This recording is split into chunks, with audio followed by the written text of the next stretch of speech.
with your style today, Senor? It's pretty much whatever I can grab that goes on. Where'd you get the feather in your hat? I don't know. It just showed up in there one day. Do you put it in there, right? Probably. I got this hat in Cabo. Oh, it's very Cabo-esque. New to your life. And you are our full-time dinghy driver for the next couple of weeks. Yeah, I'm being initiated. Dinghy driving only. That's for sure.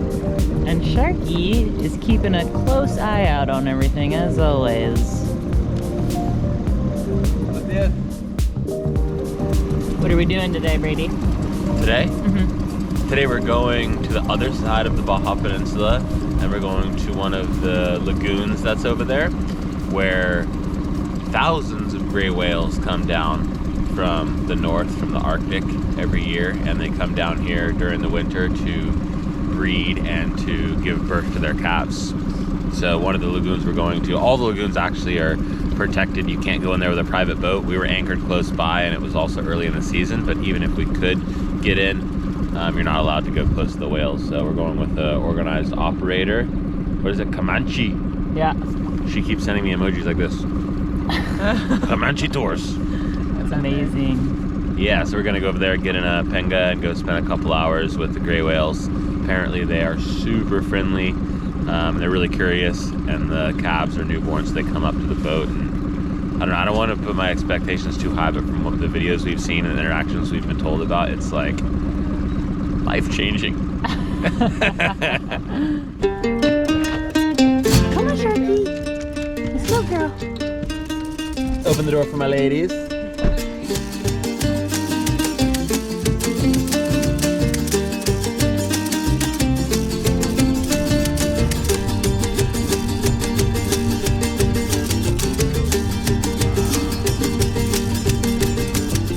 Yo no me atrevo a bailar arriba de esa tarima.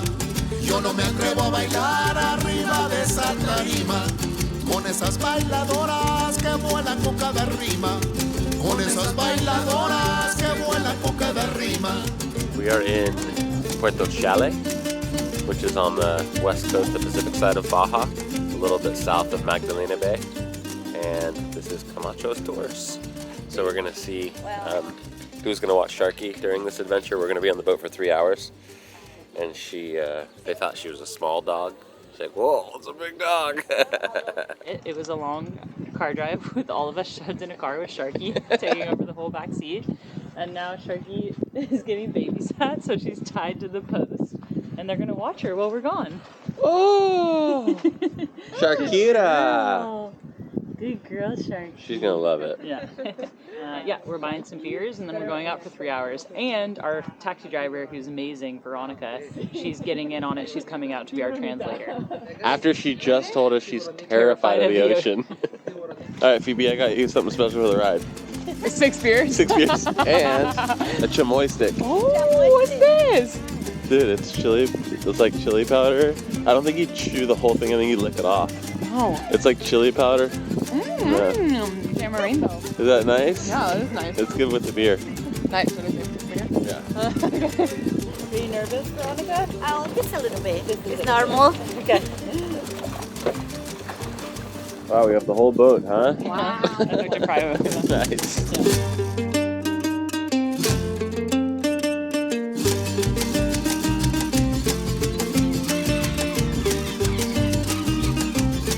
We out here.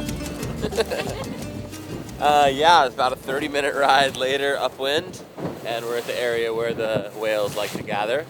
So now it's just a matter of spotting them, I think, looking for spouts coming up, and I don't really know what else. That's it. Veronica, can you ask him if there's less whales on a windy day? Whale right there. Whale right there. ¿Tú sabes más o menos cuántas ballenas hay aquí ahorita? ¿Cuánto? 100. 100, Yes, wow. 100. And at the height of the season, how many? He says it's more than 200. Wow. And will the whales come up close to the boat or no? And they are very friendly, curiously. Wow, translation. Yeah, Thank you. bye. I speak English very No, you speak very good. The crazy part is in the car on the way here, she was saying she wanted to be a translator. Yeah. And then her first job, boom.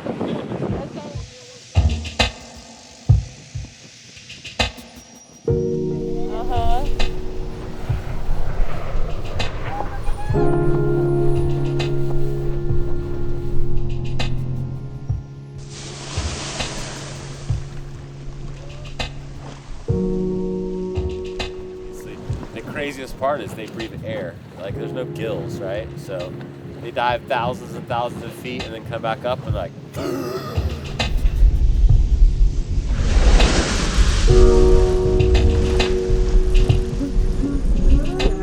Oh, you need to clean the lens too. Yeah, I just got. It looks fine. You got whale blasted on your lens. Yeah. No, there was I don't know, probably 30, 40 foot gray whale right next to us, and it was swimming upside down for a super long time, and then came up, blasted water all over our lenses. You see that? Yeah. And then went underneath the boat and was just like looking up at us. It's kind of crazy to think about how many whales there used to be around the world, and then when whaling started, like hundreds of thousands or probably millions of whales were killed. And the fact that humans could be that crazy to do that and that cruel, but then also at least be smart enough to stop it, and the fact that whales aren't extinct and we can still see them, you know, that's when I see them in that moment, it just feels like this crazy moment in time where we're actually alive and they're actually alive and we get to experience each other.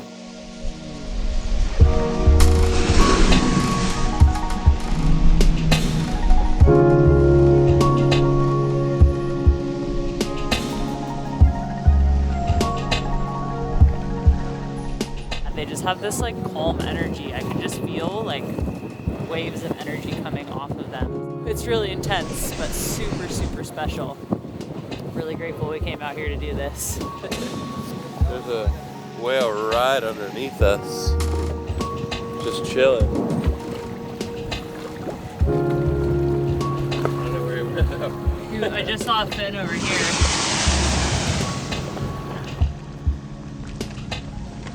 Yeah, I agree. You're kind of speechless. It makes you just really calm, I feel. You know? Like you just feel really calm. Guys, I'm very sorry because I had to tell you in Spanish. It's very hard to me to speak English and explain to you how do I feel here. Okay. Pay attention, please. Esta experiencia es una de las mejores experiencias en mi vida. Esto es muy grandioso. Es grandes ver cómo animales tan grandes son tan amigables, tan cariñosos. So, muchas gracias por esta experiencia. Amo a los gringos.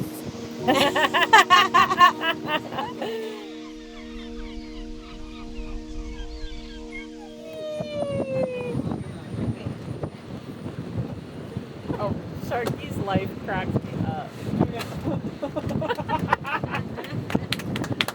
Hi, baby.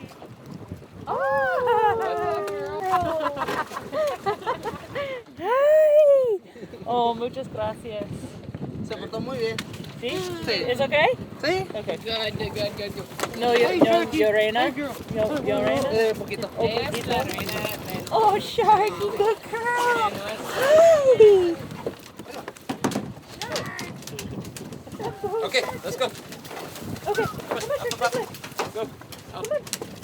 Good girl. Thanks to everyone who's been watching this series. It helps us out a ton if you like, comment, or share these videos. And don't forget to subscribe to our channel to get notified next time when we finally catch up with Delos and the Troutman brothers reunite on their own boats. It takes a ton of effort, time, and equipment to make these videos possible. So if you'd like to support more filmmaking, please consider becoming a patron at any level because it all adds up. Thanks again and see you next time.